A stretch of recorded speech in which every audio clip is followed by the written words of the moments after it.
Right now, somewhere in this galaxy, an intelligent civilization may be staring at the sky, wondering if anyone else exists. They may have cities, technology, perhaps even starships. But here is what nobody wants to hear. It does not matter. Even if 1,000,000 civilizations are scattered across the Milky Way right now, the laws of physics have built a prison around every single one of them. Not a prison of ignorance or primitive technology. A prison of distance, energy and time so absolute that no amount of advancement can break through it. This is not about whether aliens exist. This is about why the universe itself makes it effectively impossible for any of them to ever reach Earth. The barrier is not intelligence. The barrier is reality. If you want to understand the one argument about alien life that almost nobody talks about, the one built not on belief but on raw physics, hit that like button and subscribe now. Get yourself comfortable. Let's begin. Look up at the night sky on the clear evening. Find 2 stars that appear close together, nearly touching like twin jewels pressed into dark velvet. Your eyes tell you they are neighbours. Your brain processes them as nearby objects separated by a small gap. This is the most dangerous lie the universe tells. Those 2 stars might be separated by 50 light years. They might not even exist in the same spiral arm of the galaxy. One might be a red dwarf burning dimly 6 light years away. The other a blue supergiant blazing from 800 light years out. The night sky flattens the universe into a dome, collapsing trillions upon trillions of miles into a flat canvas that your retina processes as a field of twinkling dots. Every civilization that ever looked upward faced this same illusion. The stars appear reachable. They appear close. They are not. This illusion matters because it is the foundation of every casual assumption about alien visitors. When someone imagines an advanced extraterrestrial civilization traveling to Earth, they imagine a journey. A long one, sure, difficult, absolutely, but fundamentally a journey with a beginning, a middle, and an arrival. The night sky encourages this thinking. It makes the stars look like destinations on a map, like cities connected by highways. In reality, the space between stars is nothing like a highway. It is an ocean so vast that calling it an ocean is itself an understatement. So extreme it borders on meaningless. The Pacific Ocean stretches roughly 11,000 m at its widest point. The distance to the nearest star stretches 25 trillion miles. The Pacific Ocean fits inside that interstellar gap more than 2 billion times. Try holding that number in your mind. 2 billion Pacific Oceans laid end to end, and you still have not reached the closest star to our Sun. This illusion persists because human perception evolved for an entirely different purpose. Our ancestors needed to judge the distance to a predator, the reach of a spear throw, the width of a river crossing.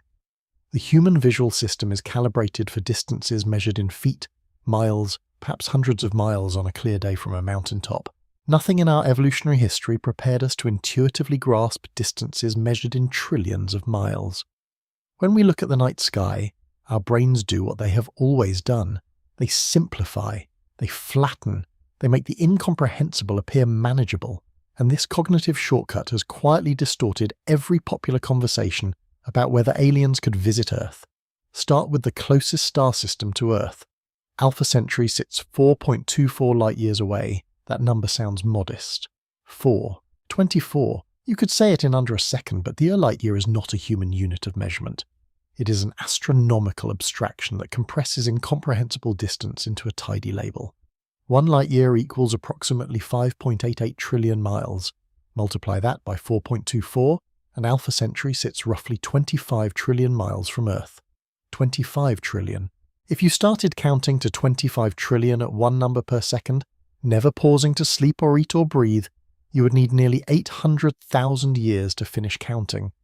You would begin before anatomically modern humans had fully spread across Africa, and you would still be counting today. Every pharaoh would rise and fall.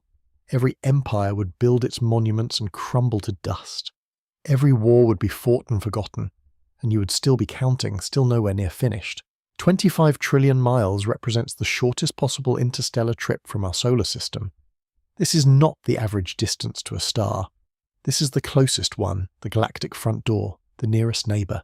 And it is so far away that no human object has ever crossed more than a trivial fraction of the gap. Consider Voyager 1. Launched in 1977, it is the farthest human-made object from Earth. Voyager travels at approximately 38,000 miles per hour, which is fast by any earthly standard.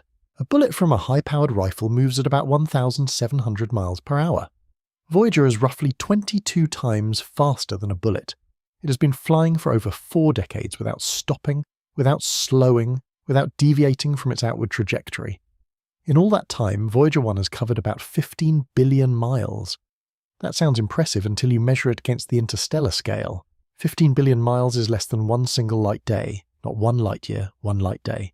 Voyager has not yet crossed the distance that light covers in 24 hours, and a light day is 1,365th of a light year, and the nearest star is over 4 light years away. At its current speed, Voyager 1 would require approximately 73,000 years to reach Alpha Centauri. 73,000 years. Human civilization in its entirety. From the first agricultural settlements in Mesopotamia to the smartphone in your pocket spans roughly 12,000 years. Voyager would need 6 times the entire length of recorded human history to reach the closest star. And when it arrived, it would not stop. It carries no braking mechanism. It would sail past Alpha Centauri and continue into the void, a frozen relic tumbling through darkness with no destination and no purpose. It would join the interstellar medium as a piece of cosmic debris slowly cooling to the background temperature of space, carrying a golden record that no one would ever play. This is the reality of interstellar distance. Not the sanitized version from science fiction where ships jump between stars in minutes. Not the Hollywood version, where a montage bridges the gap between launch and arrival. The real version. The version where our fastest spacecraft needs 73 millennia to reach the house next door. If an alien civilization launched a probe at comparable speeds toward Earth from Alpha Centauri, we would wait longer than human civilization has existed for it to arrive, and Alpha Centauri is the closest possible starting point. Now scale outward, Alpha Centauri is 4.24 light-years away. The star Sirius, the brightest star in the night sky, sits 8.6 light-years out. That is roughly 50 trillion miles. Vega is 25 light-years away, or about 147 trillion miles. Betos, the red giant marking Orion's shoulder, lies approximately 700 light-year from Earth. Converting that number into miles produces a figure so long that writing it out would fill a line of text across your entire screen. These are all stars within our own galaxy, not exotic, far-flung objects at the edge of the observable universe. Just ordinary stars in our local galactic neighbourhood, and the distances between them are already measured in ranges that make Voyager's 4-decade journey look like a footstep on a continental hike. The Milky Way galaxy itself spans approximately 100,000 light-year from edge to edge. That is roughly 588 quadrillion miles. Our solar system sits approximately 26,000 light-year from the galactic centre, embedded in a minor spur of the Orion Arm about 2/3 of the way out from the core. Light leaving from one side of the galaxy would need 100,000 years to reach the other side. Not a spacecraft. Light. The absolute fastest thing in the universe.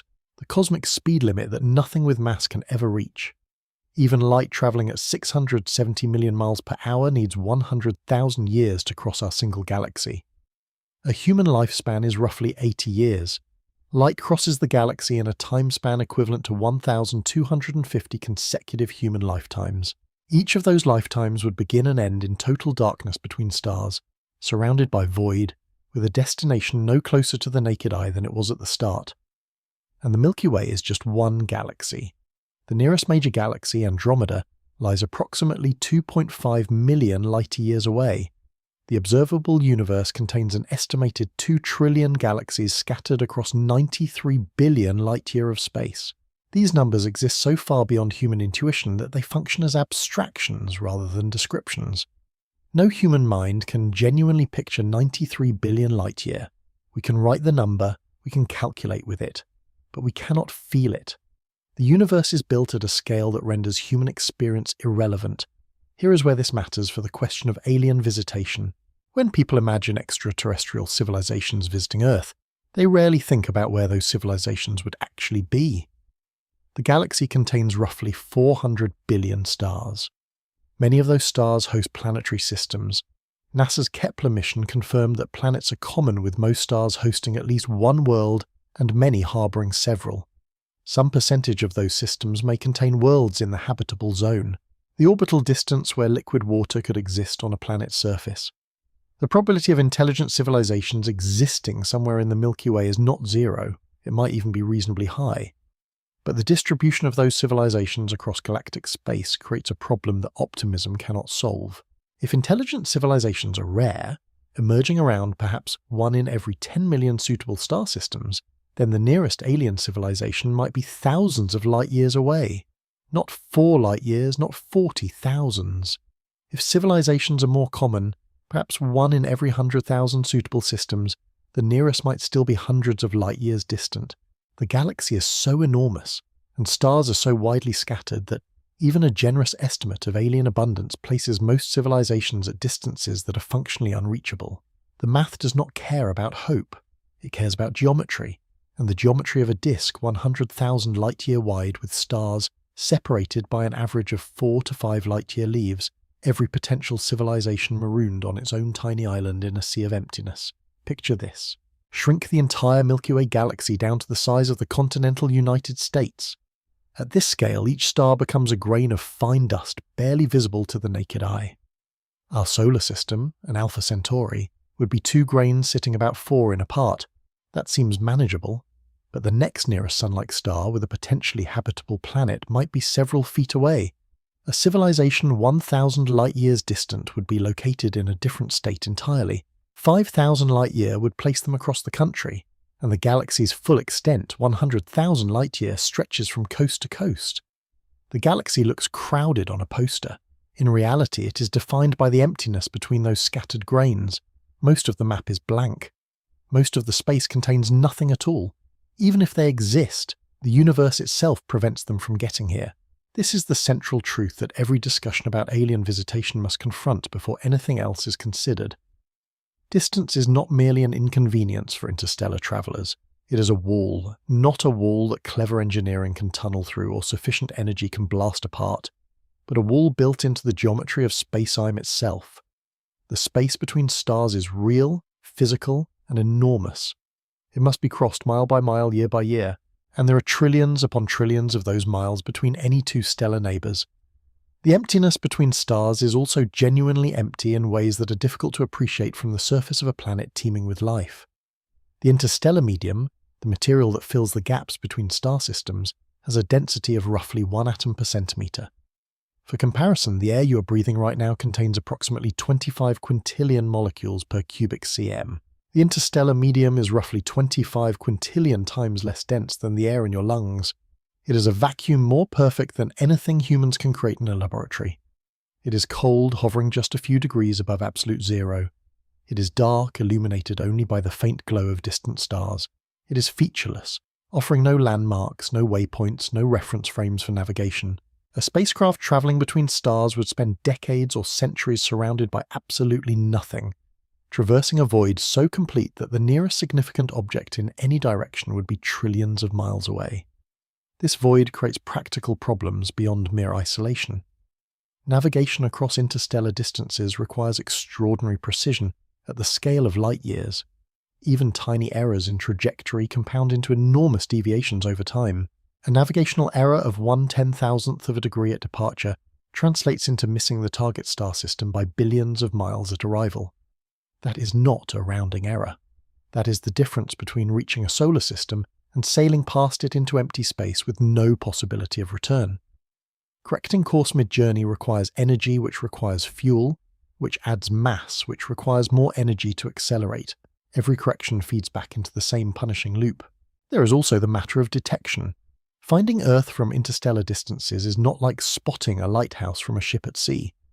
Earth is a tiny rock orbiting an unremarkable star in the outer suburbs of an ordinary spiral galaxy. It has a diameter of roughly 8,000 m, which is effectively invisible from even a few light years away. It reflects a minuscule fraction of the sun's light. Its strongest distinguishing feature, the oxygen-rich atmosphere that hints at biological activity, produces spectral signatures so faint that detecting them across interstellar distances pushes the limits of any conceivable telescope technology. Earth's radio emissions, which have been leaking into space since the early 20th century, form a bubble of detectability roughly 200 light-year in diameter. That bubble encompasses perhaps a few hundred 000 stars. It sounds like a large number until you compare it to the 400 billion stars in the Milky Way. Our radio bubble covers less than 1/1,000,000th of the galaxy's volume. Beyond that radius, Earth is electromagnetically silent, invisible. A civilization 1,000 light-years away would have no way to know we exist, because our signals have not reached them yet and will not for another 900 years.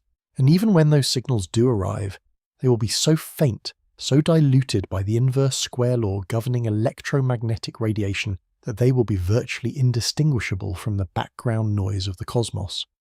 This detection problem works in both directions. If alien civilizations are broadcasting signals, those transmissions weaken with distance. According to the same inverse square law, a signal that is powerful at its source becomes 4 times weaker at double the distance, 9 times weaker at triple the distance, 16 times weaker at quadruple. By the time a radio transmission crosses hundreds of light years, it has spread across such an enormous volume of space that the energy arriving at any particular point is infinitesimal. Distinguishing an alien signal from the natural radio emissions of stars, pulsars, and cosmic background radiation at such distances requires either impossibly powerful transmitters or receivers of a scale that defies practical construction.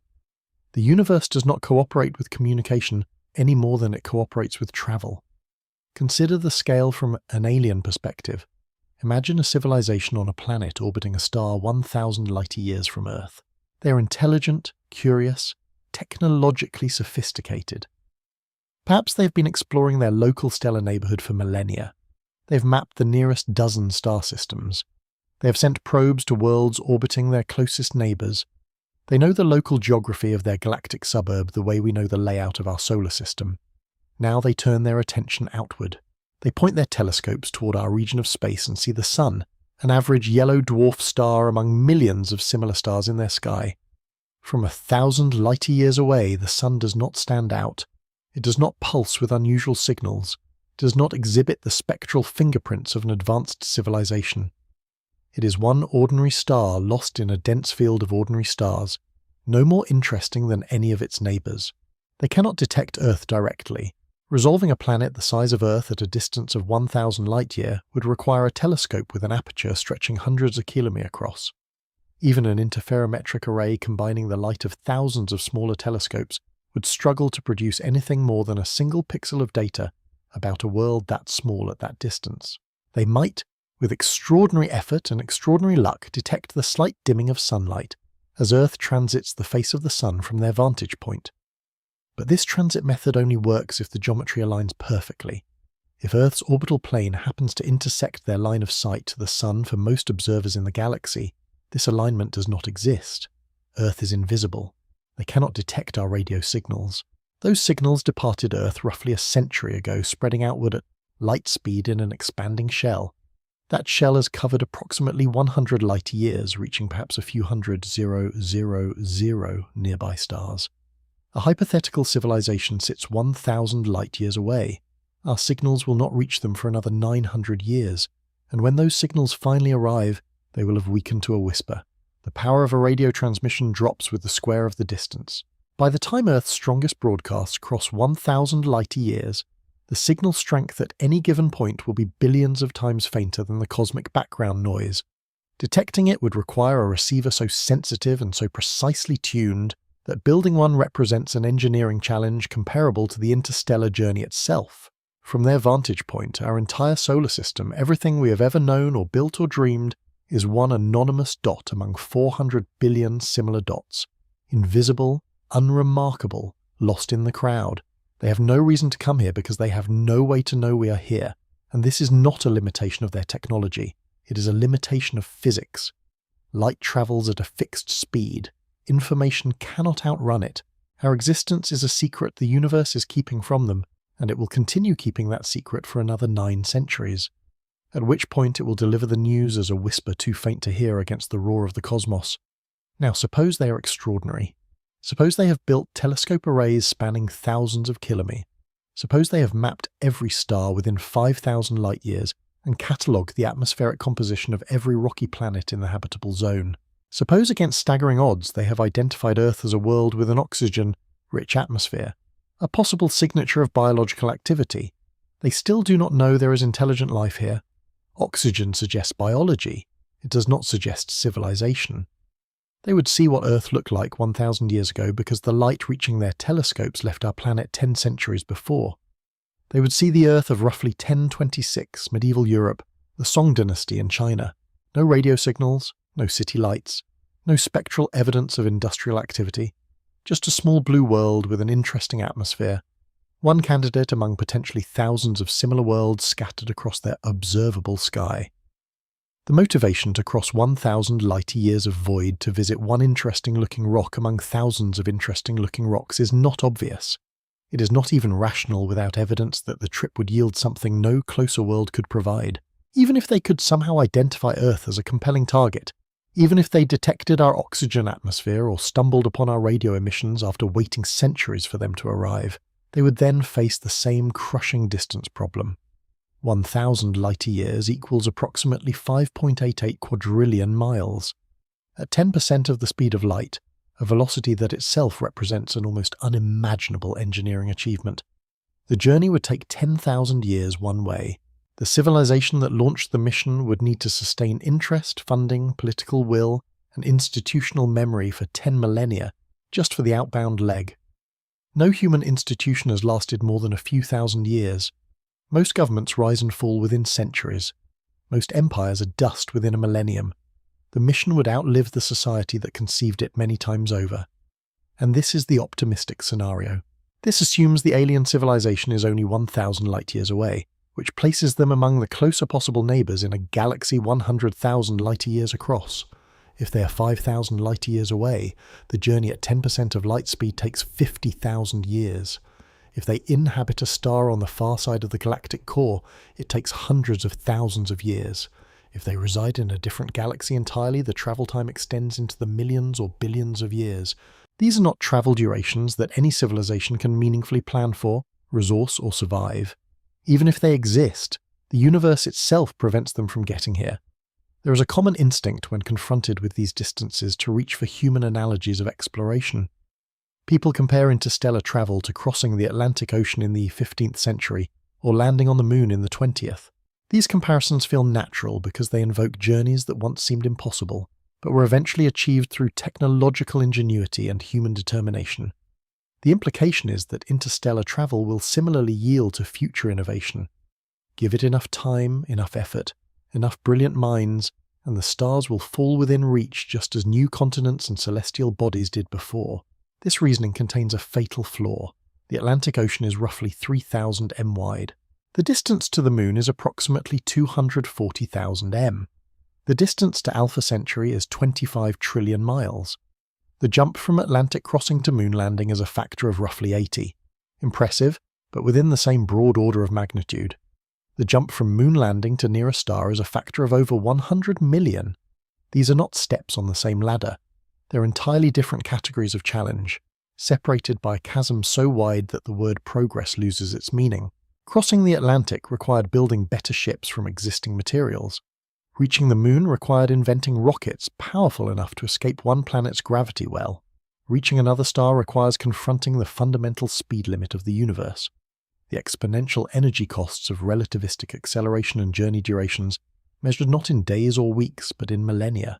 The progression from sailing ship to Saturn V rocket is not a precedent for the progression from rocket to starship.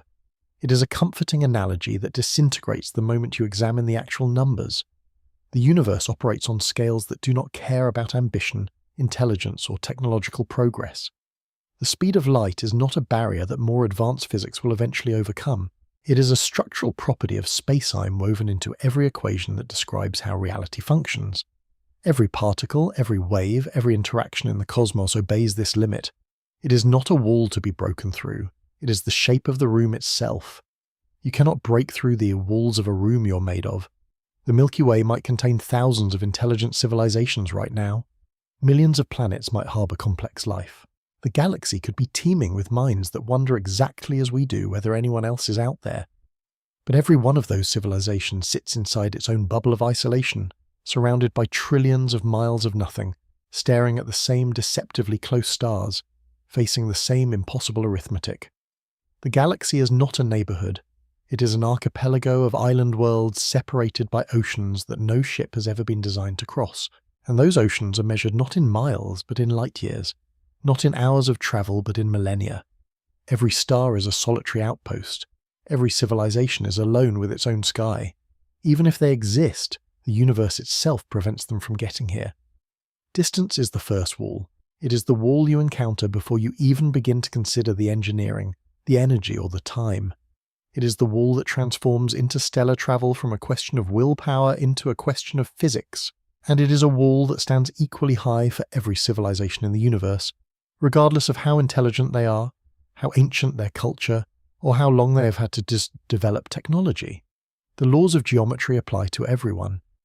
But distance alone does not make the full case. A sufficiently motivated civilization might look at 25 trillion miles and say, "We accept the scale. We will build faster ships. We will push the boundaries of propulsion. We will aim for the stars and bear whatever cost the universe demands." This is where the problem deepens, because the cost of crossing interstellar distances is not measured only in miles, it is measured in energy, and the energy required to accelerate any meaningful mass to even a modest fraction of light speed is so staggering, so fundamentally enormous, that it makes the distance problem look like a gentle introduction to the real nightmare. The distances between stars are not large in the way that oceans are large or continents are wide. They are large in a way that breaks every analogy we reach for, a way that turns familiar concepts like travel and journey into abstractions that barely apply. But distance by itself does not make interstellar travel impossible. Distance is a passive obstacle. It simply exists waiting to be crossed. What makes the crossing functionally impossible is what physics demands in exchange for speed. Because the only way to shrink an interstellar journey from millennia into something even remotely approachable is velocity. And velocity at the scales required for star travel costs energy in quantities that would bankrupt entire worlds. This is not a soft barrier. This is not a problem that a bigger engine or a better fuel source gradually solves. The energy requirements for interstellar travel scale in ways that are fundamentally hostile to engineering. They do not grow linearly with speed. They grow exponentially, and that exponential curve is not a feature of our current technology.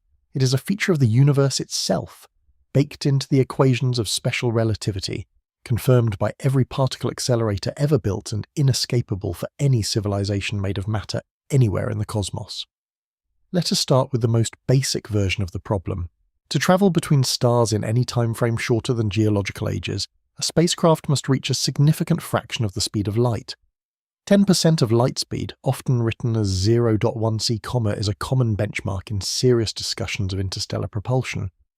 At this velocity, a ship would travel at roughly 67 million miles per hour. That is almost 18,000 m/s. For comparison, the fastest human-made object relative to the Sun, the Parker Solar Probe at its closest approach, reaches approximately 430,000 miles per hour. 10% of light speed is more than 150 times faster than the fastest thing humanity has ever built.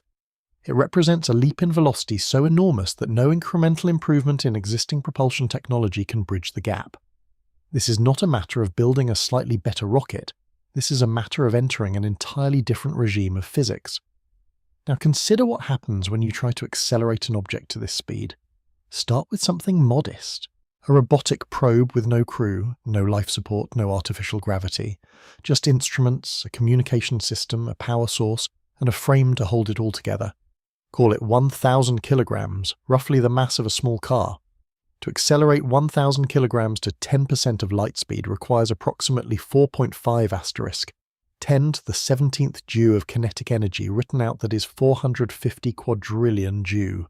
This number means nothing in isolation, so let us anchor it to something real. A large nuclear power plant produces roughly 1 gigawatt of continuous power. 1 gigawatt equals 1 billion joule-s. Running that plant at full capacity for an entire year produces approximately 31.5 pages. So accelerating our tiny probe to just 10% of light speed would consume roughly 14 years of a nuclear power plant's total output. 14 years of a facility that costs billions of dollars to build and powers 1 million homes, funneled entirely into pushing a car-sized object to a velocity that still means a 42-year trip to the nearest star. But let us widen the lens further. The total energy humanity produces in an entire year from every power plant, every engine, every fire, every solar panel on Earth amounts to roughly 5.88 asterisk 10/20th joules. The energy needed to accelerate our tiny 100 kg probe to 10% of light speed is approximately 11,300th of global annual energy production for a single probe with no deceleration capability, no crew, no return trip, just a small machine flung into the void with enough velocity to reach the nearest star in 4 decades. The Hiroshima atomic bomb released approximately 6.3 10 to the 13th joules of energy. The kinetic energy of our modest probe at 10% of light speed is equivalent to roughly 7,000 Hiroshima bombs. 7,000 nuclear detonations compressed into the motion of a single small spacecraft. That is the energy price for the cheapest possible interstellar ticket. Not for a crewed vessel, not for a round trip, not for a journey to a distant star. Just a tiny probe aimed at the nearest star with no way to stop when it gets there. And we have not yet accounted for the cost of stopping, because a probe that arrives at Alpha Centauri at 10% of light speed will fly past the star system in a matter of hours unless it decelerates. Deceleration requires the same energy as acceleration applied in reverse. The energy budget just doubled. 14,000 Hiroshima bombs worth of energy for a car-sized robot to visit the nearest star and come to a halt when it arrives. This is the scale of the problem for the simplest conceivable interstellar mission. Everything gets worse from here. The tyranny of the rocket equation governs every spacecraft that carries its own propellant. The equation first published by Constantini in 1903 describes a brutal relationship between the velocity a rocket can achieve and the amount of fuel it must carry. The core problem is circular. To go faster, you need more fuel, but more fuel means more mass. More mass means you need even more fuel to accelerate that additional mass, which adds more mass, which requires more fuel. This exponential feedback loop means that the fuel requirements do not scale proportionally with speed. They scale exponentially. For chemical rockets, which produce exhaust velocities of roughly 4.5 km per s, reaching even 1% of light speed would require a fuel-to-payload ratio, so extreme that the spacecraft would need to be almost entirely fuel. Reaching 10% of light speed with chemical propulsion is not impractical. It is mathematically impossible. The amount of fuel required exceeds the mass of the observable universe. This is not an exaggeration. The exponential function grows that aggressively. Nuclear propulsion offers improvements but does not escape the fundamental trap. A nuclear thermal rocket which heats propellant using a fish reactor achieves exhaust velocities roughly twice those of chemical rockets. A nuclear pulse propulsion system like the theoretical Project Orion concept from the 1950s would detonate nuclear bombs behind the spacecraft to generate thrust. Orion's designers estimated it could reach perhaps 3 to 5% of light speed. Even this extraordinary concept, which required detonating thousands of nuclear warheads in sequence, could not approach the velocities needed for practical interstellar travel, and it carried its own devastating limitations, including the minor issue of requiring a spacecraft the size of a city and a stockpile of nuclear weapons that would make every Cold War arsenal look modest. Fusion propulsion represents what many regard as the most promising theoretical option beyond nuclear pulse concepts.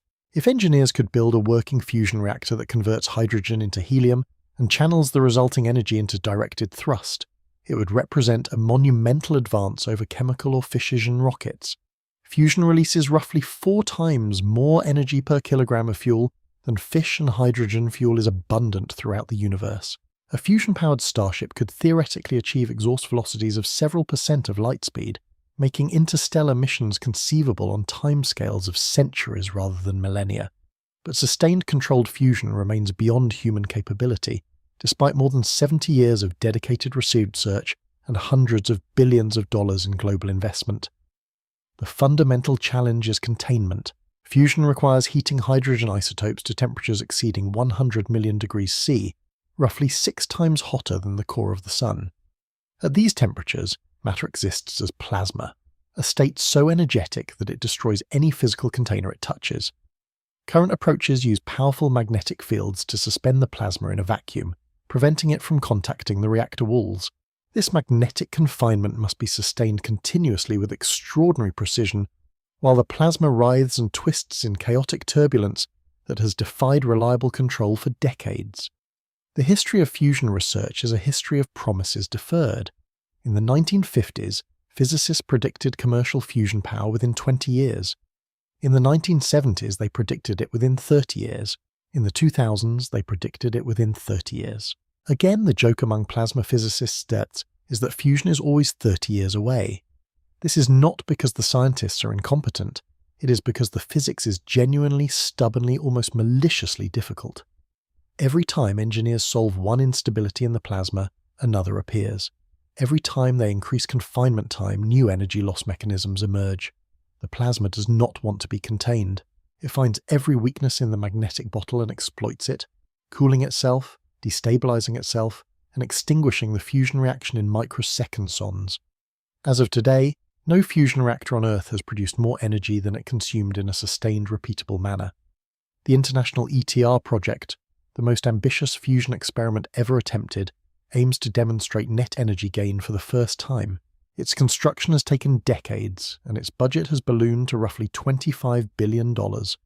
If successful, ITA will produce approximately 500 megawatt of fusion power for periods of minutes, 500 megawatts sustained for minutes. The energy needed to accelerate even a small interstellar probe requires sustained power outputs, millions of times greater. Maintained not for minutes, but for months or years of continuous acceleration. The gap between current fusion research and interstellar fusion propulsion is not a gap that the next generation of engineers will close. It is a chasm spanning multiple fundamental breakthroughs, each one of which may or may not prove achievable. Proposing fusion-powered starships today is like proposing skyscrapers during the Stone Age. Not merely ambitious, disconnected from the current state of the prerequisite technologies by an unknowable number of intermediate steps. The most energy-dense fuel theoretically possible is antimatter. When matter and antimatter meet, they annihilate each other completely, converting 100% of their combined mass into energy. According to Einstein's famous equation, energy equals mass times the speed of light squared. No other reaction in physics achieves this efficiency. Chemical combustion converts less than 110⁻millionth% of fuel mass into energy. Nuclear fission converts roughly 0.1%. Nuclear fusion converts roughly 0.7%. Antimatter annihilation converts 100%. It is the ultimate fuel, the theoretical ceiling, the maximum energy that physics permits per kilogram of material, and it is still not enough to make interstellar travel easy. To accelerate a 1,000 kilograms probe to 10% of light speed using antimatter propulsion, you would need approximately 500 kilograms of antimatter combined with 500 kilograms of normal matter. That sounds surprisingly reasonable until you learn how much antimatter humanity has ever produced.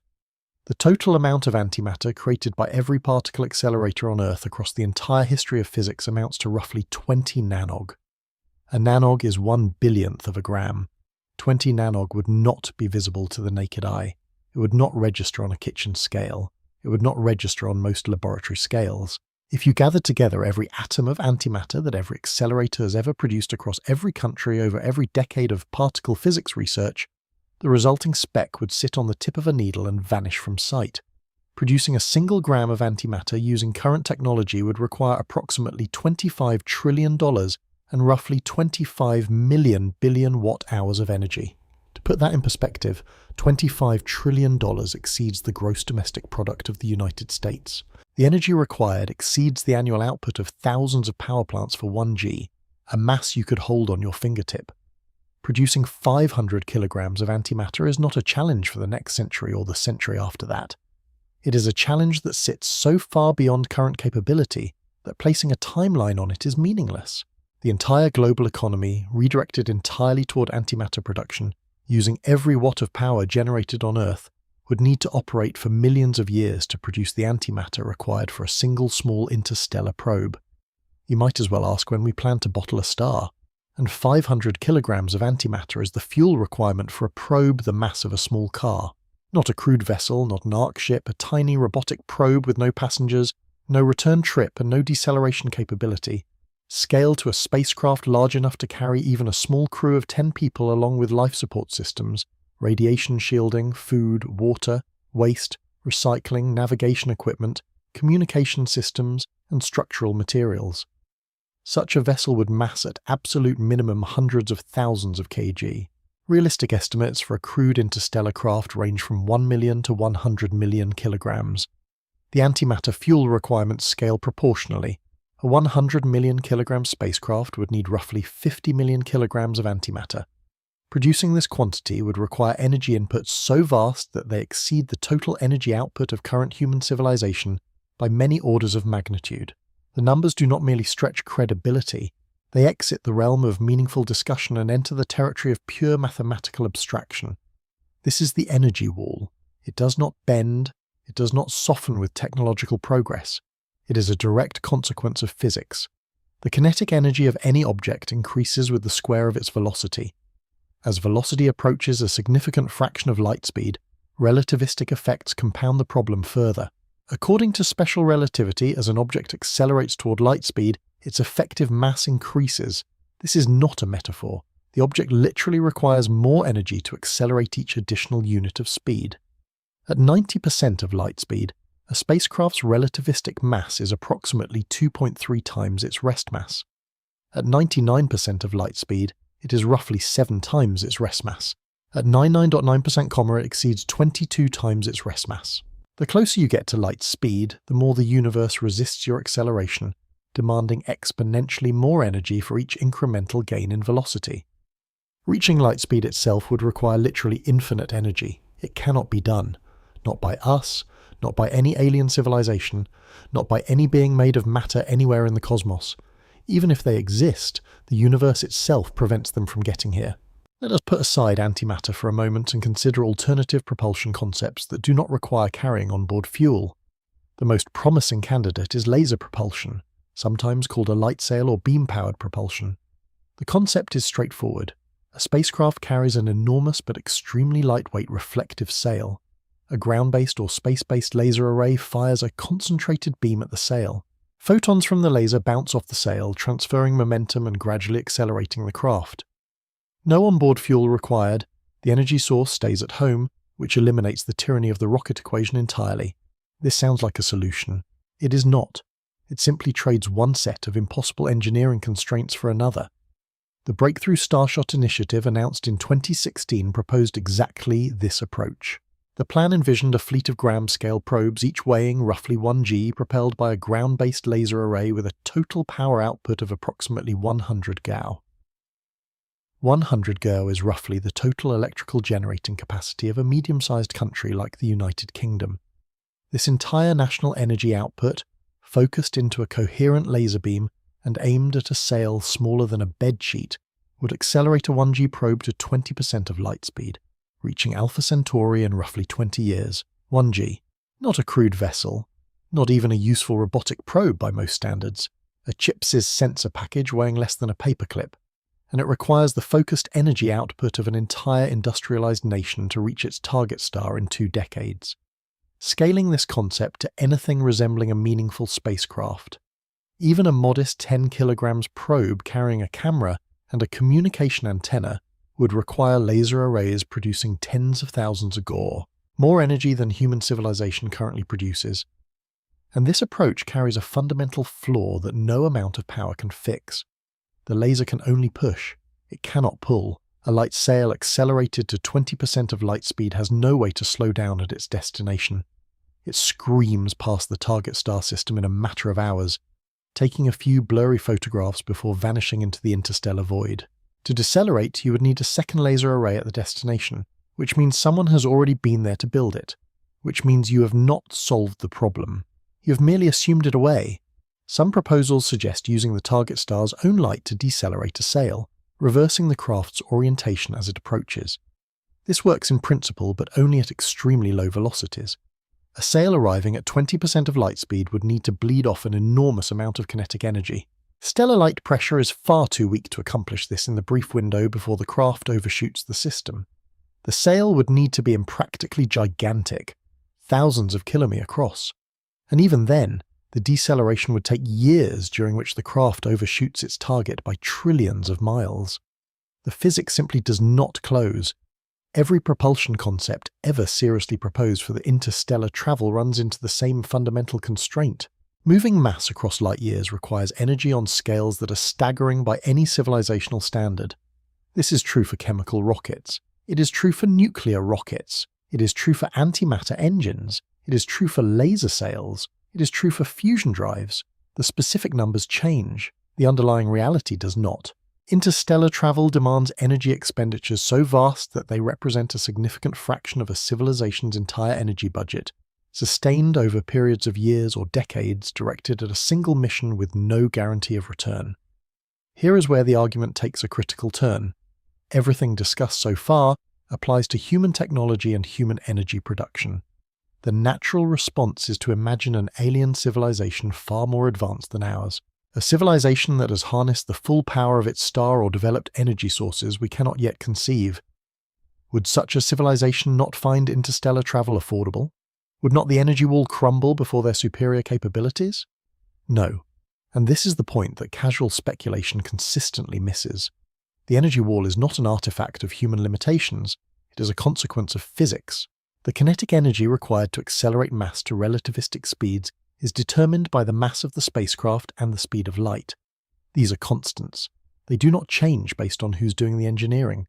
A civilization 10,000 years more advanced than humanity still must obey the relationship between kinetic energy, mass, and velocity. They can build more efficient engines, they can harness more total energy, but they cannot reduce the energy required for the trip itself because that energy is dictated by the laws of mechanics and relativity, not by the sophistication of the engine. Consider an analogy from everyday physics. Lifting a 1 kilogram object 1m against Earth's gravity requires approximately 10 joules of energy. This is true whether you lift it with your hand, a pulley, or a robotic arm designed by the most advanced engineers in history. The mechanism changes, the energy requirement does not. You can make the lifting process more efficient. You can waste fewer joules on friction and heat, but you cannot reduce the 10 joules required by the gravitational potential itself. The universe sets the minimum cost. Technology determines only how close you can approach that minimum, never how far below it you can go. The same principle applies to interstellar propulsion. The minimum energy to accelerate 1 kilogram to 10% of light speed is approximately 4.5*1014 joule. No technology can reduce this number. It is set by the mass, the velocity, and the constant speed of light. An alien civilization could theoretically approach this minimum with near-perfect efficiency, losing almost no energy to waste heat or exhaust inefficiency. But they cannot go below it. The floor is set by physics, not engineering. This means that even a civilization capable of capturing the entire energy output of its host star, a Dyson sphere civilization producing roughly 4*10 the 26W, would still face meaningful constraints when launching interstellar missions. The energy to accelerate a crewed vessel to relativistic speed would consume a measurable fraction of even this godlike energy budget. Not a trivial fraction either. A large interstellar arc massing millions of kilograms and accelerating to a significant percentage of light speed would require energy inputs comparable to the total output of a star sustained over a period of days or weeks. A single mission would be an enormous undertaking even for a civilization that has mastered stellar-scale engineering. Launching thousands of such missions, the kind of exploration program needed to systematically visit star systems across the galaxy would strain resources at a level that makes such programs effectively impractical. Even for the most advanced imaginable civilization bound by known physics, even if they exist, the universe itself prevents them from getting here. The energy barrier does not soften with better technology. Thermodynamics applies everywhere in this universe. It applies to us. It applies to them. It applies to every civilization that has ever existed or ever will exist in this cosmos. There is another dimension to the energy problem that is often overlooked. So far, we have discussed only the energy required for propulsion, but sustaining a spacecraft over interstellar distances demands continuous energy expenditure beyond thrust alone. Life support systems must operate without interruption for years, decades, or centuries. Temperature regulation must maintain livable conditions against the near absolute zero cold of interstellar space. Communication systems must generate signals powerful enough to reach home across light years of distance. Navigation instruments must remain operational throughout a journey, lasting longer than most civilizations endure.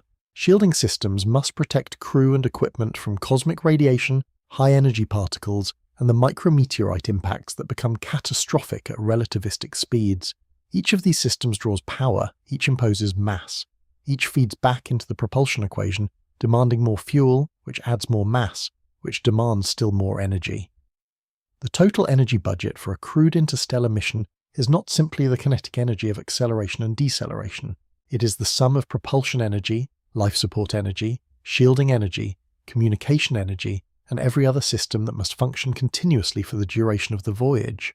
When all these factors are included, the energy requirements climb even further beyond the already staggering propulsion costs. A crewed interstellar mission is not merely an engineering project. It is a sustained industrial operation that must function autonomously without resupply, without maintenance from external sources, without error for periods of time that exceed the lifespan of every human institution ever created. And so we arrive at the full scope of what physics demands from any civilization contemplating a journey to another star. They do not face a single challenge. They face a cascade of interlocking challenges, each one individually formidable, each one amplifying the others. More speed requires more energy requires more fuel requires more mass requires more energy, more distance requires more time requires more life support requires more mass. The loop has no exit. It is not a circle that better technology makes smaller. It is a circle whose diameter is set by the physical constants of the universe. You can run around it more efficiently, but you cannot shrink it. This is what separates the energy barrier from ordinary engineering challenges. When humans wanted to fly, they needed to generate enough lift to overcome gravity. That was an engineering problem with engineering solutions. When humans wanted to reach orbit, they needed to achieve a specific velocity against a specific gravitational field. That was a harder engineering problem with harder engineering solutions. When any civilization wants to reach another star, they need to generate energy on a scale that is fixed by the mass of their ship and the immutable speed of light. This is not an engineering problem waiting for a better engineer. This is the universe stating its price, and the price is non-negotiable. Even if they exist, the universe itself prevents them from getting here. Distance sets the stage, energy sets the price. Every civilization that looks at the stars and dreams of crossing the void must eventually do the math. And the math is unforgiving. It does not offer discounts for ingenuity or exemptions for ambition. The energy required to send mass between stars is enormous, non-negotiable, and universal. It applies to silicon-based life and carbon-based life, and any form of life that occupies physical space and obeys the laws of thermodynamics. Every alien civilization in the Milky Way, no matter how ancient or advanced, faces the same equation when they look toward our sun and wonder whether the trip is worth the cost. Most of them, if they exist, have probably done the math, and most of them have probably reached the same conclusion. The cost is real, the distance is vast, the energy is staggering. But suppose a civilization accepts the cost. Suppose they commit the resources of an entire world or an entire star to the construction and launch of an interstellar vessel. Suppose the ship is built, the fuel is loaded, the crew is aboard, and the engines ignite with the fury of a small sun.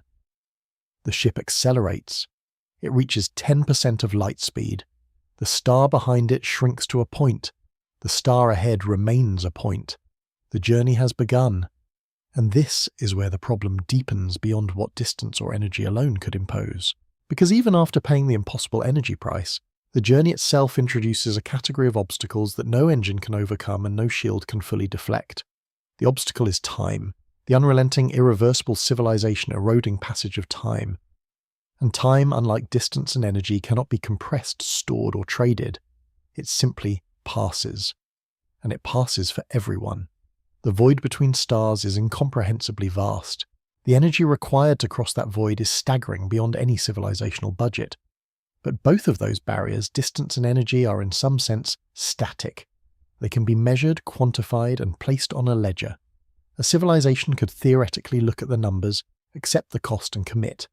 The third barrier is different. It does not sit still. It does not wait on a balance sheet to be evaluated. It moves, it erodes, it degrades everything it touches. The third barrier is time. And time is the cruelest constraint of all because it attacks not just the mission, but the civilization that launched it, the crew that flies it, the ship that carries them, and the very purpose that justified the voyage in the first place. Begin with a concrete example. 10% of light speed represents an ambitious but theoretically conceivable velocity for interstellar travel. At this speed, a spacecraft covers roughly 67 million miles per hour, fast enough to cross the diameter of Earth's orbit around the Sun in under 3 hours, fast enough to traverse the entire solar system from the Sun to Neptune in roughly 2.5 days. By any human standard, 10% of light speed is blindingly fast. It is a velocity at which the very concept of distance seems to compress. And yet, at 10% of light speed, a journey to Alpha Centauri, the nearest star system at 4.24 light-years, takes 42 years. One way, not round trip, just getting there. A crew that departs Earth at age 30 arrives at age 72. Assuming nothing goes wrong, assuming the ship functions flawlessly for over 4 decades, assuming the human body endures the conditions of deep space travel without catastrophic degradation, the return trip doubles the timeline to 84 years. The mission to the nearest star and back would consume an entire human lifetime. The person who steps onto the ship is not the person who steps off. They have aged beyond recognition. Everyone they knew on Earth has aged with them or died. Their children have grown old. Their grandchildren have grown old. The world they left behind has changed in ways they cannot predict or prepare for. They return as strangers to a civilization that may have moved on without them. And this is the best case. Alpha Centauri is the closest star. Most stars in the Milky Way are not 4 light-years away. They are hundreds or thousands of light-years distant. Scale the math accordingly. At 10% of light speed, a journey to a star 100 light-years away takes 1,000 years. A star 500 light-years away takes 5,000 years. A star 1,000 light-years away takes 10,000 years. These are not travel times that any individual can survive. They are not travel times that any crew can endure. They are durations that exceed the lifespan of every empire, every religion, every language, and every cultural tradition that humanity has ever produced. 10,000 years ago, human beings had not yet invented writing. They had not built cities. They had not domesticated horses. The entire arc of recorded human civilization, every book ever written, every war ever fought, every scientific discovery ever made, fits within the travel time for a single interstellar journey at 10% of light speed to a moderately distant star. A civilization that launches such a mission must somehow ensure that the mission continues functioning, continues navigating, continues pursuing its objective across a time span during which everything that defines that civilization will transform beyond recognition or cease to exist entirely. Now reduce the speed. 10% of light speed is extraordinarily ambitious. The energy requirements make clear that achieving even this velocity demands resources on a planetary or stellar scale. A more realistic velocity for a large crewed vessel accounting for fuel mass, structural limitations and engineering constraints might be 1% of light speed. At this speed, roughly 6.7 million miles per hour, the nearest star is 424 years away. A star 100 light-years distant requires 10,000 years. A star 1,000 light-years away requires 100,000 years. At 1% of light speed, interstellar travel does not merely challenge human timescales, it obliterates them. The journey durations enter geological territory. 100,000 years ago, Homo sapiens was sharing the planet with Neanderthals. No human structure, institution, or technology has survived 100,000 years. Nothing we have built has lasted even a fraction of that time. The oldest known constructed building on Earth is roughly 12,000 years old. The oldest known continuous institution is perhaps 5,000 years old. 100,000 years is not a human timescale. It is an evolutionary timescale. Species change over such periods. Continents shift. Ice ages begin and end. The very concept of a mission lasting this long is not engineering. It is a fantasy disconnected from every observable reality about how complex systems behave over time. This is where the concept of generation ships enters the conversation. The idea is straightforward. If no individual can survive the journey, perhaps a population can build a vessel large enough to sustain a self-reproducing community across centuries or millennia. The original crew lives, reproduces, and dies aboard the ship. Their descendants continue the journey. Generation after generation is born, lives, and dies in transit, each one carrying the mission forward until the final generation arrives at the destination. It is an elegant concept in the abstract. In practice, it is a catalogue of cascading failure modes. Start with biology. A generation ship must maintain a genetically viable population across hundreds or thousands of generations.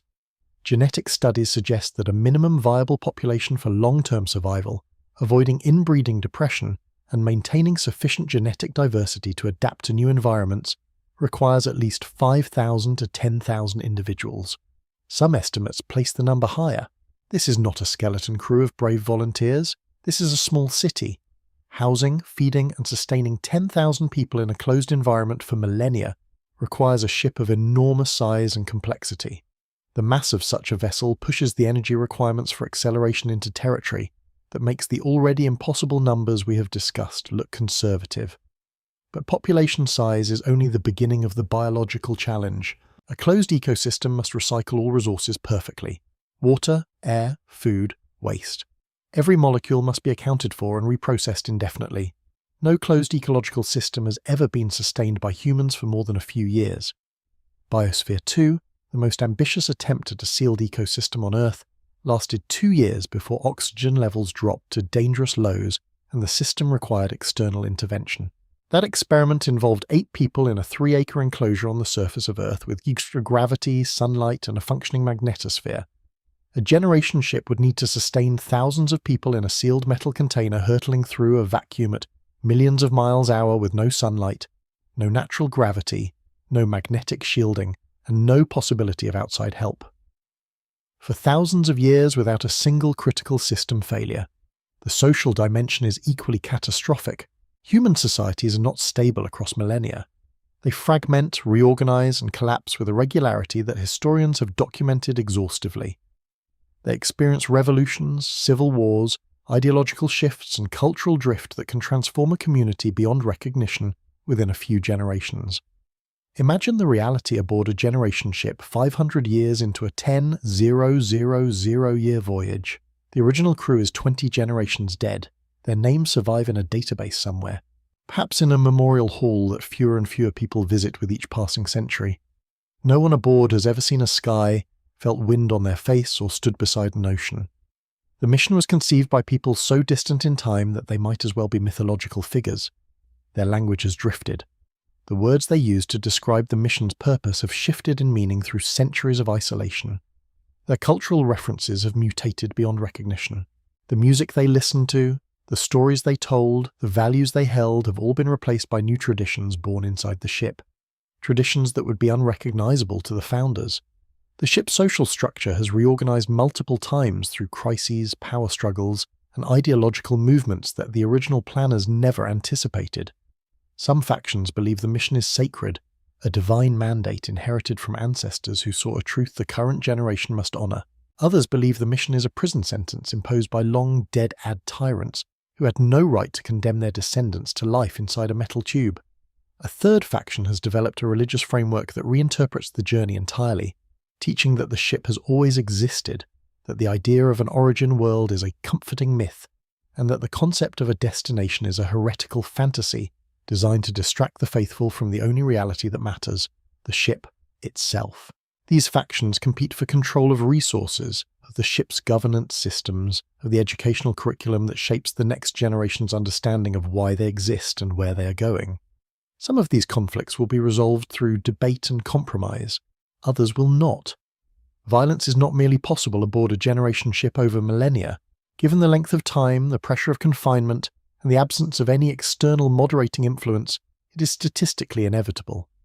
Now, extend the timeline. 1,000 years into the voyage, 2,000, 5,000. At each milestone, the social pressures intensify. Resources that were abundant at departure have been consumed, recycled, consumed again, and gradually degraded through imperfect recycling. The ship's population has fluctuated through epidemics, famines caused by agricultural system failures, and periods of deliberate population reduction when resources ran scarce. The original governance structure has been overthrown and replaced dozens of times. The mission's purpose has been reinterpreted so many times that it bears no resemblance to the original mandate.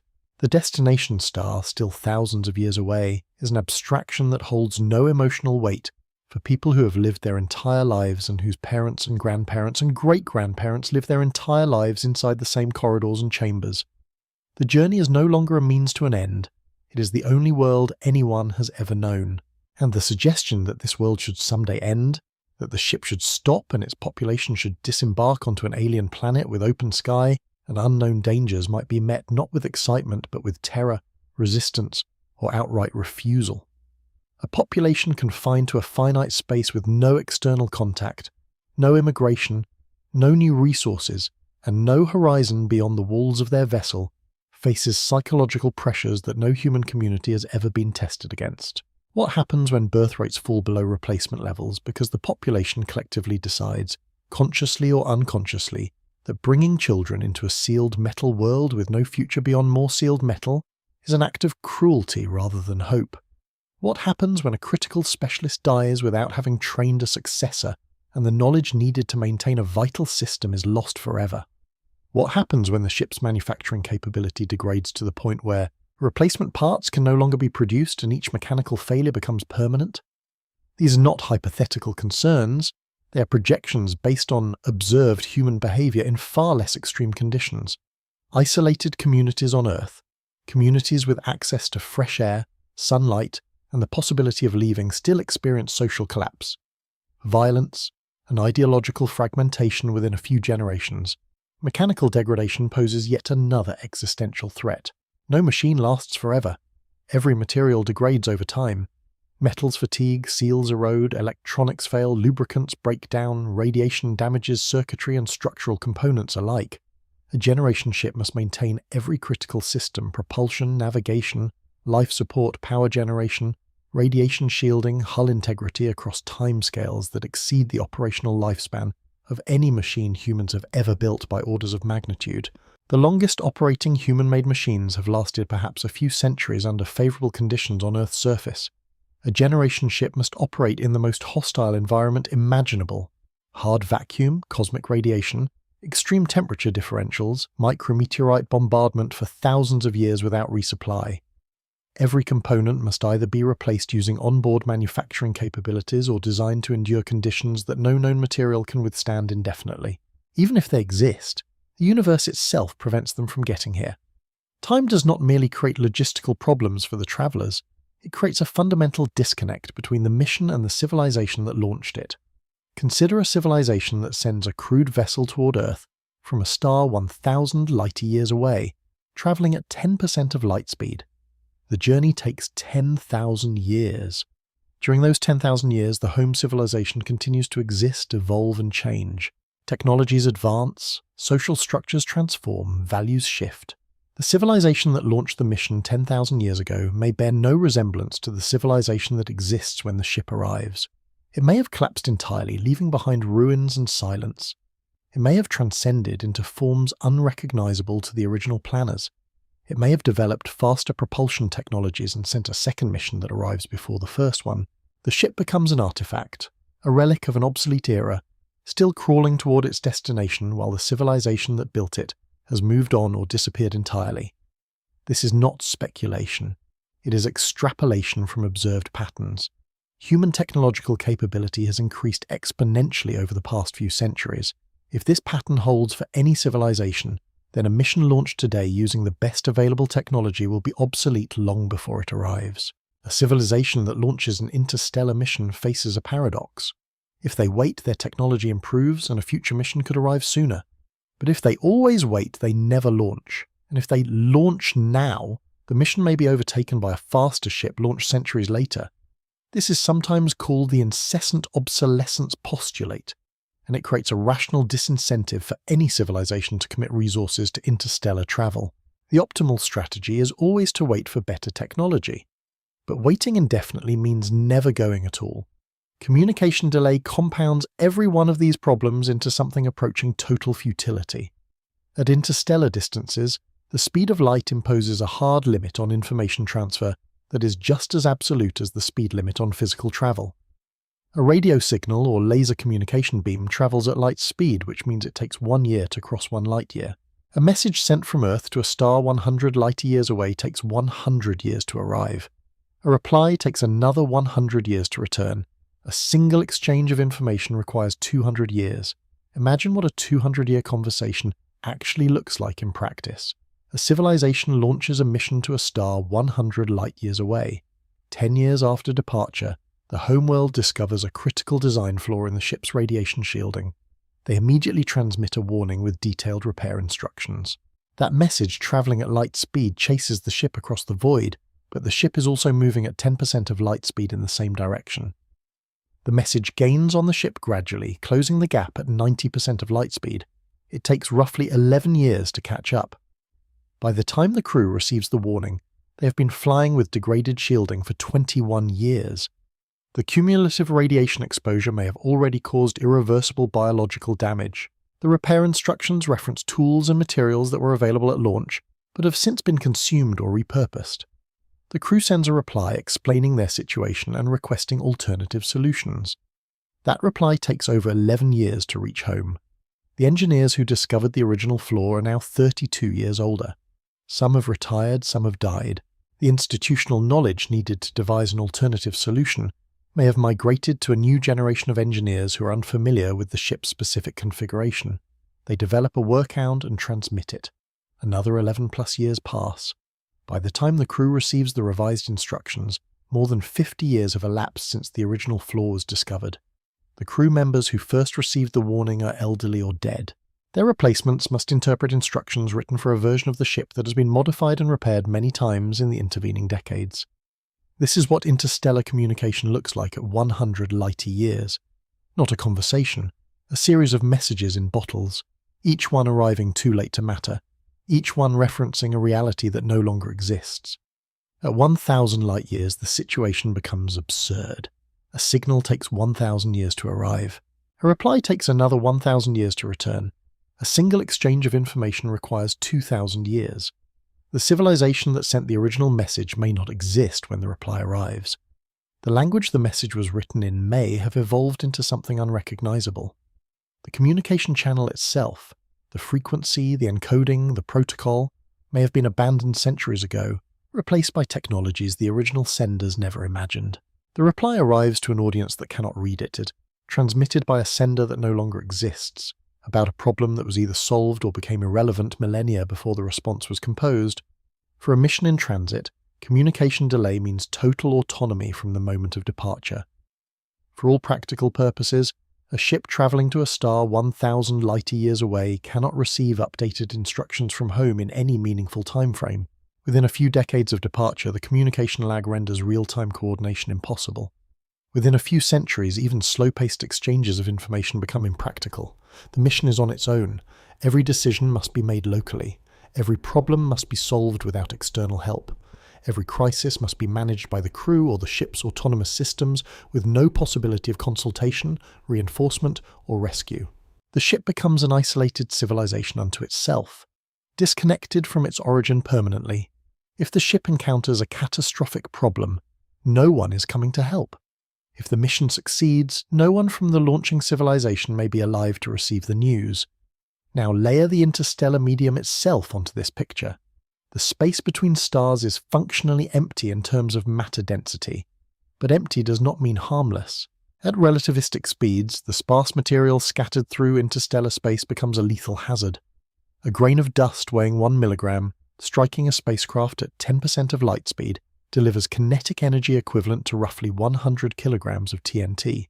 That is a single dust grain, not a rock, not a pebble, a particle smaller than a grain of table salt hitting with the force of a large conventional bomb. The interstellar medium contains roughly 1 dust grain per 100,000 m in the denser regions near the galactic plane. Over a journey spanning light years, a spacecraft with a cross-sectional area of just a few hundred square meters would encounter thousands of such particles. Each impact would deliver explosive force to the hull. But it is not just individual impacts that threaten the vessel. It is the cumulative effect of trillions of microscopic collisions over years and decades of flight. At 10% of light speed, individual hydrogen atoms, the most common element in interstellar space, strike the hull with energies in the mega-electron-volt range. Each individual atom deposits a tiny amount of energy. But the flux is relentless. Every second, every minute, every hour, every year, for decades or centuries, the front face of the spacecraft is being sandblasted by a stream of particles moving at relativistic velocities. This transforms the sparse hydrogen gas of the interstellar medium into a steady bombardment, functionally equivalent to standing inside a low-level particle accelerator. Over years and decades of exposure, this radiation erodes surface materials at the molecular level, degrades the crystalline structures of metals, damages electronic components through accumulated displacement of atoms within semiconductors, and poses severe health risks to any biological crew through chronic radiation exposure. Shielding against this bombardment is theoretically possible, but demands material thick enough and dense enough to absorb mega-electron volt level impacts continuously for decades. The mass penalty is severe, and on a vessel where every kilogram already represents an enormous energy investment, the cost of adequate protection may exceed what any realistic design can bear. Cosmic rays present an additional hazard that no shielding can fully eliminate. High-energy cosmic ray particles, primarily protons accelerated to near light speed by astrophysical processes like supernova remnants and active galactic nuclei, penetrate virtually any material. Some of these particles carry energies equivalent to a fast-pitched baseball concentrated into a single subatomic particle. They pass through spacecraft hulls, through shielding, through human tissue, breaking molecular bonds and damaging DNA as they go. Long-duration spaceflight within our own solar system already poses significant cancer risks from cosmic ray exposure. Interstellar travel lasting decades or centuries would subject crews to cumulative radiation doses far exceeding safe limits. No known material provides complete protection. Even meters of solid lead merely reduce the flux without eliminating it. For journeys lasting thousands of years aboard generation ships, cosmic ray damage to both biological organisms and electronic systems represents a slow, relentless degradation that compounds with every passing year, never pausing, never reversing, always accumulating. Even if they exist, the universe itself prevents them from getting here. Time is not a resource that can be manufactured. It passes. Civilizations rise and fall, stars are born and die. The universe does not pause for travelers. There is one more temporal dimension that must be addressed. Relativistic time dilation, a confirmed consequence of special relativity, alters the flow of time for objects moving at significant fractions of light speed. A crew traveling at 90% of light speed would experience time passing at roughly 44% of the rate experienced by observers who remain stationary. A journey that takes 100 years in the reference frame of the home civilization would feel like approximately 44 years to the crew. At 99% of light speed, the dilation factor increases dramatically. The crew would experience only about 14 years for every 100 years that pass at home. This sounds like a solution. If time passes more slowly for the travelers, they could survive longer journeys. And in a narrow technical sense, this is true. A crew traveling at 99% of light speed to a star 100 light-years away would experience only about 14 years of subjective time. They would arrive biologically intact, still young enough to explore their destination. But time dilation solves the problem for the travelers, while catastrophically amplifying it for everyone else. While 14 years pass aboard the ship, 100 years pass on the home world. The crew arrives at their destination to find that everyone they knew is dead. The civilization they left behind has had a full century to change, evolve, collapse, or forget about them. Any mission that relies on time dilation to make interstellar travel survivable for the crew simultaneously guarantees that the mission becomes irrelevant to the civilization that launched it. The crew experiences a manageable journey. The home civilization experiences an absence measured in centuries. Messages sent home arrive decades or centuries after departure. Replies, if they come at all, arrive decades or centuries after that. The crew exists in a temporal bubble, aging slowly while the universe ages normally around them. They are not just travelling through space. They are travelling forward through time, arriving in a future that did not wait for them. And reaching 99% of light speed brings us crashing back into the energy wall, magnified to an almost inconceivable degree. The relativistic mass increase at this velocity means the energy required for acceleration is not merely doubled or tripled. It is multiplied by a factor of roughly 7 compared to the rest mass energy budget. The fuel requirements, the engineering tolerances, the shielding demands, everything escalates by nearly an order of magnitude. Time dilation does not come free. It is purchased at the cost of exponentially greater energy expenditure, which is already beyond the budget of any civilization, bound by known thermodynamics. This creates a deeply uncomfortable conclusion. At achievable speeds, journeys take so long that missions outlive civilizations.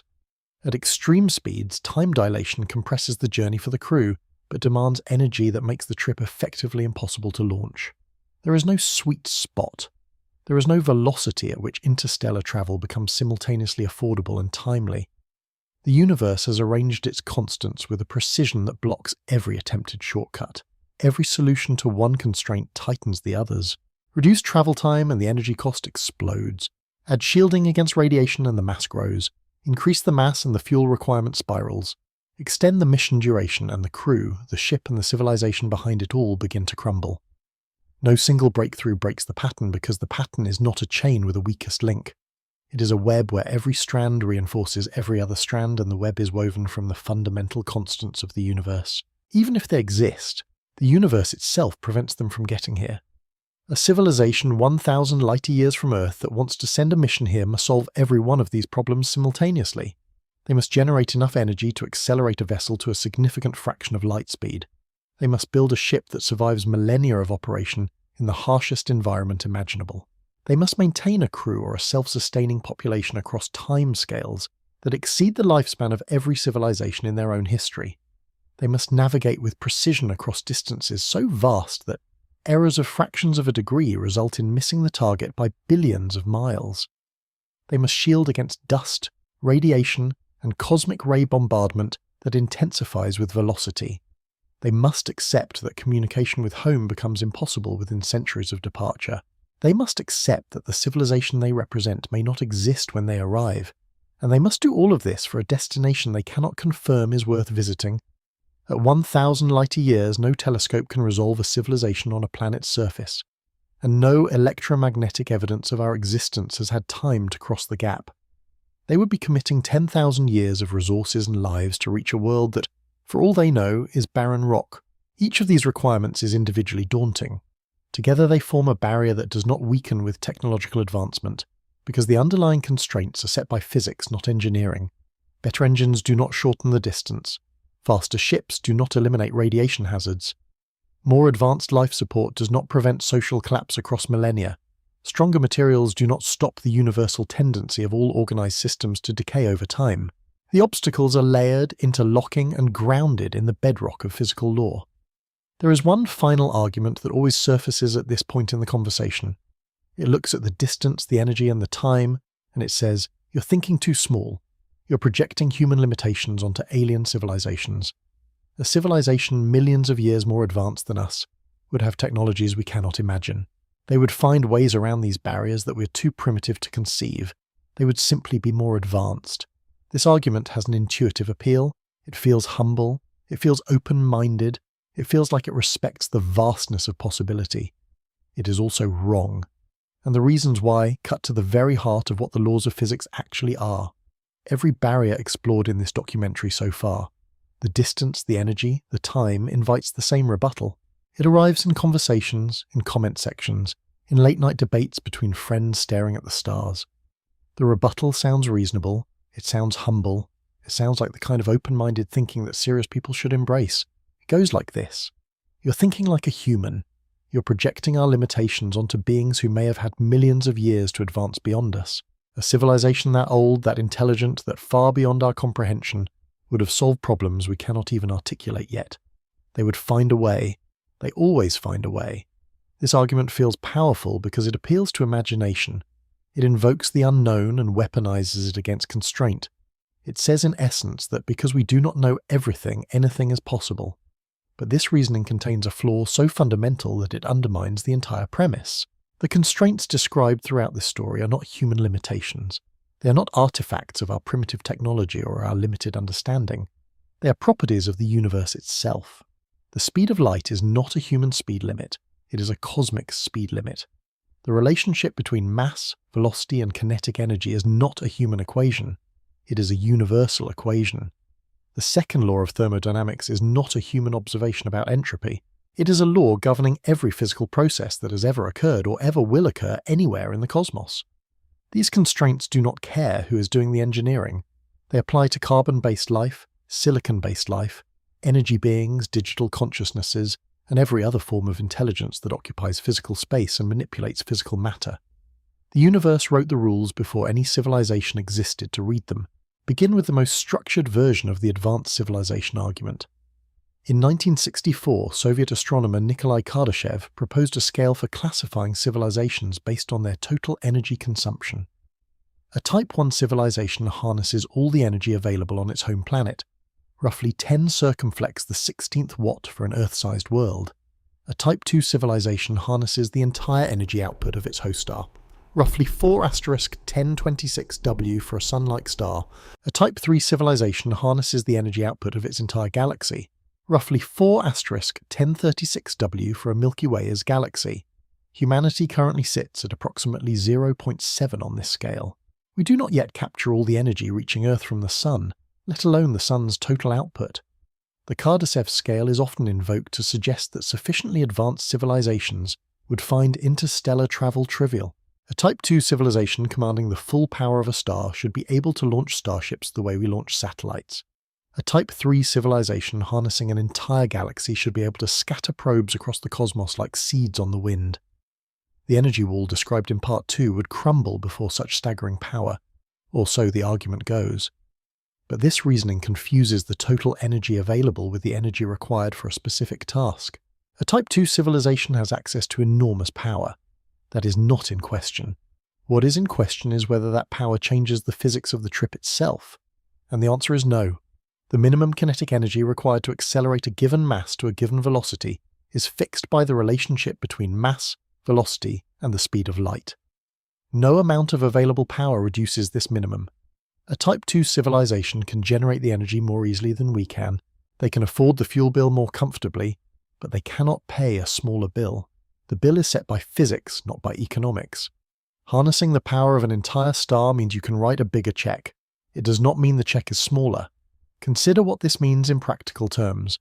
A crude interstellar vessel massing 10 million kilograms, modest by the standards of any ship, intended to sustain a population across interstellar distances, requires roughly 5*10⁻21 joules to reach 10% of light speed. A Type 2 civilization harnessing the full output of its star could generate this energy in a fraction of a second. But this fact is less reassuring than it appears because energy was never the deepest constraint. The speed of light is 1% of a star's annual energy for a single ship travelling at a modest fraction of light speed. A Type 2 civilization could afford this. But launching a fleet of such vessels, the kind of systematic exploration program needed to visit even a small fraction of nearby star systems, would consume a significant portion of their stellar budget, and each ship still faces every other constraint described in this story.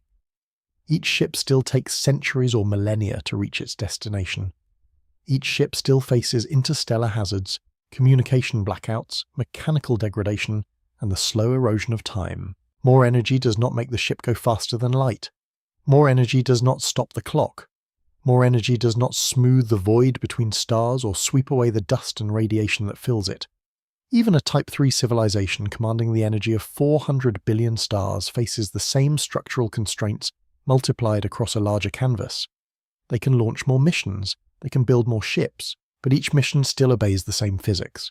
Each ship still crawls through the void at sublight speeds, still ages, still degrades, still arrives at destinations that may have changed beyond recognition during the journey. Galactic scale energy does not bypass relativistic limits. It does not compress the distance between stars. It does not exempt matter from the laws of thermodynamics. It simply means the civilization can attempt more missions simultaneously, each one individually subject to every constraint that made the trip functionally impossible for a lesser civilization. Even if they exist, the universe itself prevents them from getting here. More energy does not change the speed limit.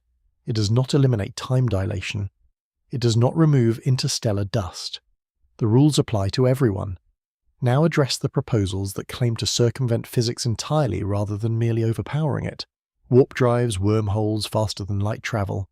These concepts populate science fiction with such regularity that many people assume they represent genuine scientific possibilities, awaiting only sufficient technological advancement. They do not. The warp drive concept, most famously formalized by physicist Miguel Alcubierre in 1994, proposes contracting space in front of a vessel and expanding it behind, creating a bubble of warped space-time that carries the ship faster than light, without the ship itself exceeding light speed through its local space. The mathematics are internally consistent within general relativity. The physics, however, are devastating. An Alcubierre drive requires exotic matter with negative energy density to sustain the warp bubble. Negative energy density means matter that weighs less than nothing that gravitationally repels rather than attracts. No such material has ever been observed. No theoretical framework produces it in usable quantities. The energy required to create and sustain a warp bubble in early calculations exceeded the mass energy of the entire observable universe. Later refinements reduced this to merely the mass energy of Jupiter, which remains approximately 10^27 kg converted entirely to energy. This is currently unsupported by experimental evidence at every level. It requires materials that do not exist, energies that cannot be produced, and conditions that have never been observed in nature. Calling it speculative is generous. It is a mathematical curiosity within general relativity, not a blueprint for engineering.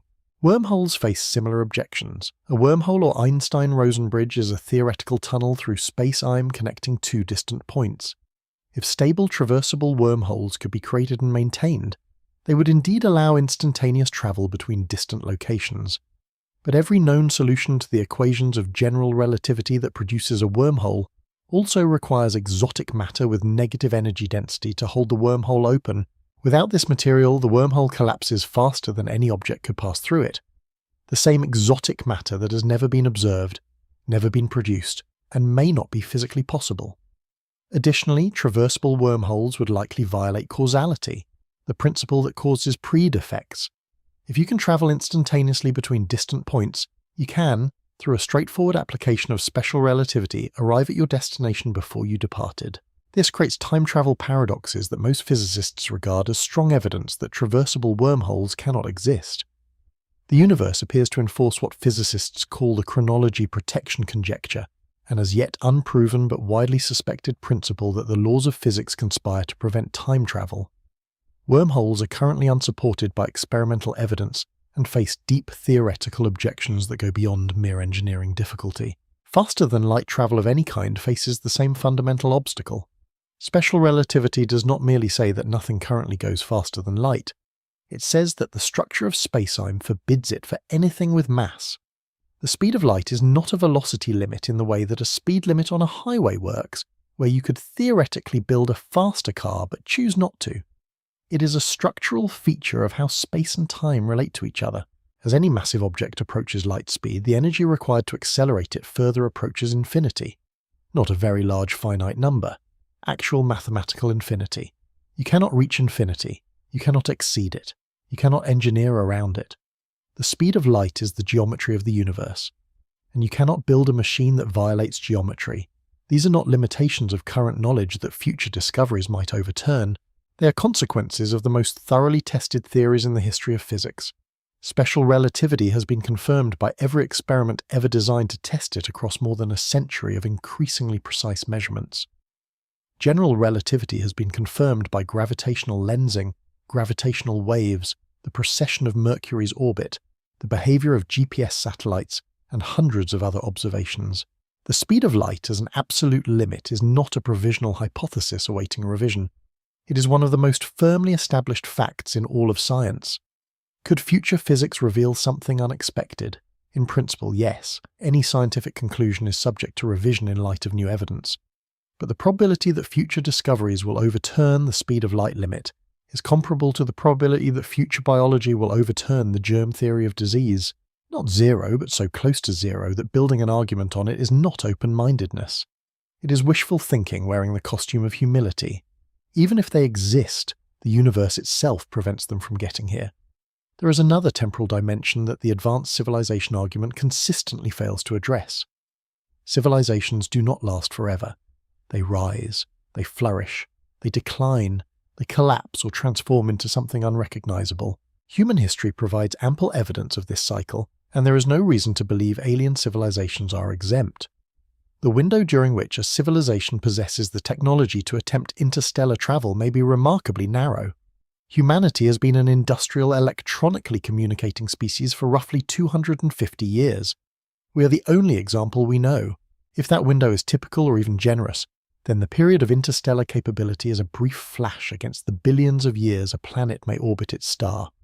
A civilization must develop the technology, master the resources, and launch the mission within that flash, or the opportunity closes forever. Interstellar travel at achievable velocities requires mission durations of thousands to tens of thousands of years. This means the mission must outlast the civilization that launches it, not by a small margin, by orders of magnitude. A civilization that has existed for 10,000 years, already an extraordinarily long-lived society by any historical standard. You would need to launch a mission that takes 10,000 years to reach a star, 1,000 light-years away at 10% of light speed. The mission duration equals the entire age of the civilization, and this assumes the civilization devotes resources to the mission from its very inception and maintains commitment across its entire lifespan. In practice, interstellar exploration would be a late-stage endeavour pursued only after millennia of prior development. The window of capability, the period during which a civilization possesses the technology to launch interstellar missions but has not yet declined or transformed, might be remarkably narrow.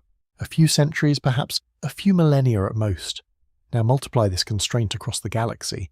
If intelligent civilizations are common, many of them may have risen and fallen already. The Milky Way is roughly 13 billion years old. Stars have been forming and dying for most of that history. Planets with conditions suitable for life may have existed for 10 billion years or more.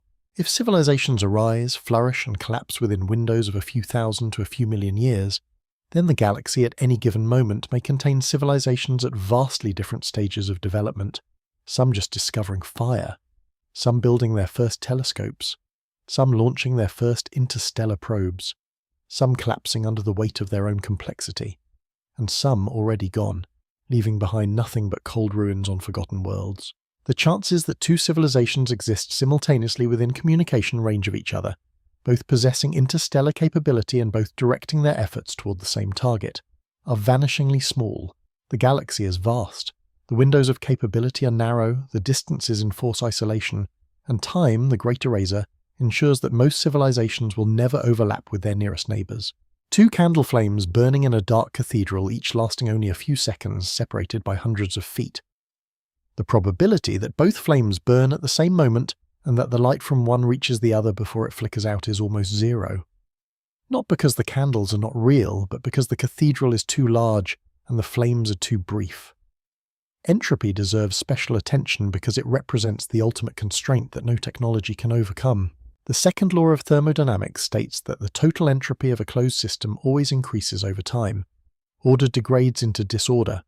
Energy disperses from concentrated to diffuse. Complex structures break down into simpler components. This law governs every physical process in the universe without exception.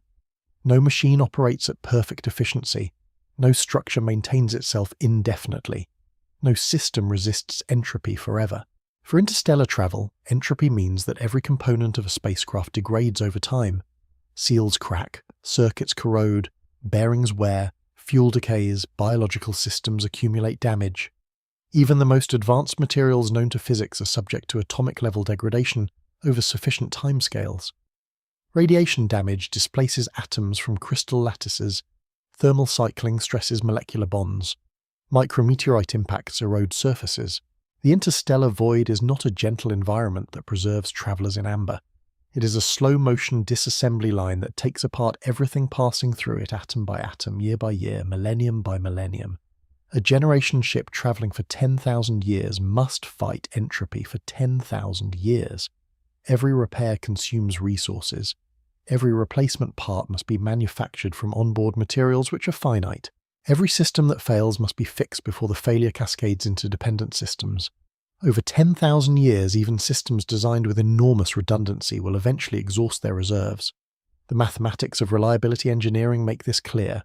A system with a 99.9% annual survival probability, meaning a 1 in 1,000 chance of catastrophic failure in any given year, has only a roughly 0.005% chance of surviving 10,000 years without a single failure.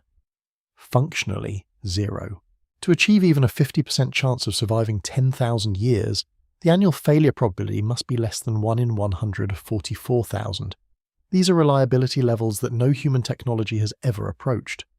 And they must be maintained not for a single system, but for thousands of interdependent systems operating simultaneously in the most hostile environment known. The final proposed solution to the interstellar travel problem is the self-replicating probe. Often called a von Neumann probe after mathematician John von Neumann, who first formalized the concept of self-re-reducing machines. The idea is compelling. Instead of sending crewed ships across the void, a civilization sends a single robotic probe to the nearest star. Upon arrival, the probe uses local resources, asteroids, comets, planetary materials to construct copies of itself. These copies travel to the next nearest stars and repeat the process. Each generation of probes spreads outward, doubling their numbers with each replication cycle. Even at modest speeds, such a wave of self-replicating probes could theoretically colonize the entire galaxy in a few million years. This concept is the strongest argument for the feasibility of interstellar exploration, and it still fails under scrutiny. Self-replication requires manufacturing capability of extraordinary sophistication. The probe must be able to mine raw materials in alien environments, refine those materials into usable components, and assemble exact copies of itself, including every sensor, every processor, every propulsion element, and every line of its own programming. This is not three-dimensional printing. This is autonomous molecular scale manufacturing in environments that the probe was not specifically designed for. Every star system presents different resources, different compositions, different challenges. A probe designed to replicate using asteroids in one system may find entirely different asteroid compositions in the next. Replication also introduces mutation. No copying process is perfect. Each generation of probes will contain small errors, deviations from the original design. Over thousands of generations, these errors accumulate. Some probes will malfunction. Some will replicate incorrectly, producing defective offspring. Some will lose critical capabilities. The wave of probes spreading across the galaxy becomes increasingly degraded with each generation, subject to the same entropic decay that afflicts every physical system. Natural selection might preserve functional probes and eliminate broken ones, but this assumes the probes operate in environments where selection pressures are consistent, which they are not. Every star system is different. Every replication cycle introduces new variables. The probe swarm evolves in unpredictable directions, drifting further from its original purpose with each generation. And even if self-replicating probes work perfectly, the timescale remains prohibitive. At 1% of light speed, colonizing the galaxy takes roughly 10 million years. At 10% of light speed, roughly 1 million years. These are timeframes that dwarf the lifespan of any known civilization. The civilization that launches the first probe will not exist when the wave reaches distant star systems. The probes become orphans, carrying instructions from a dead culture, arriving at worlds their creators never knew existed, executing a mission whose purpose evaporated millions of years before the first copy reached its destination. The galaxy might eventually be filled with probes, but those probes would be fossils, artifacts of extinct civilizations drifting through star systems with no one left to receive their reports. Even if they exist, the universe itself prevents them from getting here. Every path leads us to the same conclusion. The universe is not merely large, it is structured in a way that enforces isolation. The speed of light creates an absolute ceiling on travel and communication. The energy requirements for relativistic travel create a floor that no civilization can dig beneath. The passage of time erodes ships, crews, civilizations, and purpose with equal indifference. Entropy guarantees that every physical system degrades, and the distances between stars ensure that every journey is measured, not in the lifetimes of individuals, but in the lifetimes of entire societies. This conclusion should not be mistaken for pessimism about alien life. Nothing in this analysis suggests that intelligent life is rare or absent in the cosmos. The universe may be saturated with civilizations. Every galaxy might harbour thousands of thinking species, each one building, discovering, wondering, and looking upward at their own unfamiliar constellations. The argument presented here has never been that aliens do not exist.